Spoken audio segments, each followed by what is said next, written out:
Hello, I'm going to keep this very brief, and even though I still could, I'm not going to use the fancy microphone today.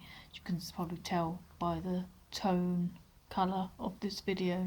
It's ridiculously late, probably the latest I've ever recorded a book video before. I finished a book over the last couple of days. It's not too big, I suppose, but also it was really good. So that's how you get it with me. Sometimes you won't see me for a while, and then suddenly I just keep popping up. So the book I just finished is The Empath's Survival Guide by Judith Orloff. Now I really liked it. I really recommend it. It really complements nicely the boundaries book I spoke about in my last video. I mean, this one's not talking about boundaries per se, although they do get mentioned a fair bit in there as well. But you may remember I read not too long ago a book for a similar kind of book that was titled something like For Highly Sensitive People, and that book was unfortunately not very good. This is kind of a similar vein, but it was talking more about empathy, which can be very much for empathic people, and it can be very much related to the highly sensitive, and you can definitely be both as well. This book was way better. I actually related to a lot of what was in there.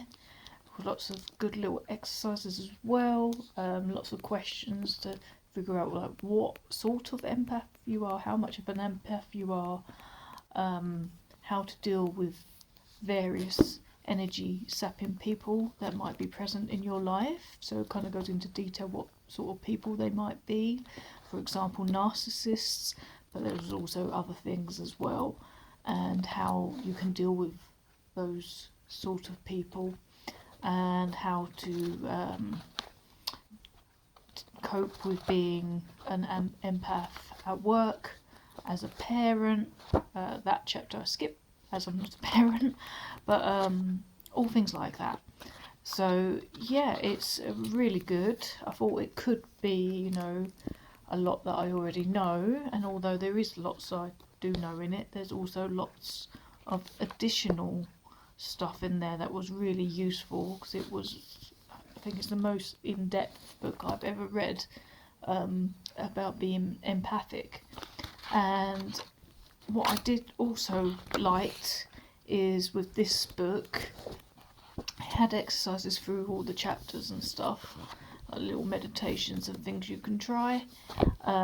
But handily, what she's done is towards the back of the book, she's made a little part at the back, a little summary that has like all the exercises all printed again at the back, so you don't have to like rummage through the book to try and find a particular exercise again. So that's really useful. So yeah, I really enjoyed this one, and it's another one that's going to go on my want to read list. So yeah, I'm happy with that. So that's The Empath's Survival Guide by Judith Orloff. So if you feel you could be one of I can't even speak, it's getting late. So if you feel you could be an empath, or maybe you know someone that you feel might benefit from this, then this is it's really good. I really recommend it, and you don't have to be spiritual per se, by the way, although it does kind of have a spiritual slant. It's pretty, it's not too woo-woo. So if you're not into that, I think you could probably, get by with this, and some of it you might just like skim over, but most of it I think is pretty down to earth and applicable, however your belief system is. So yeah, I'm going to leave it at that, and And yeah, I'll see you whenever I've read another book, or if I feel like recording some other sort of video, who knows. But yeah, that's it for today. I'm going to go to bed, and I will see you very, very soon. Bye.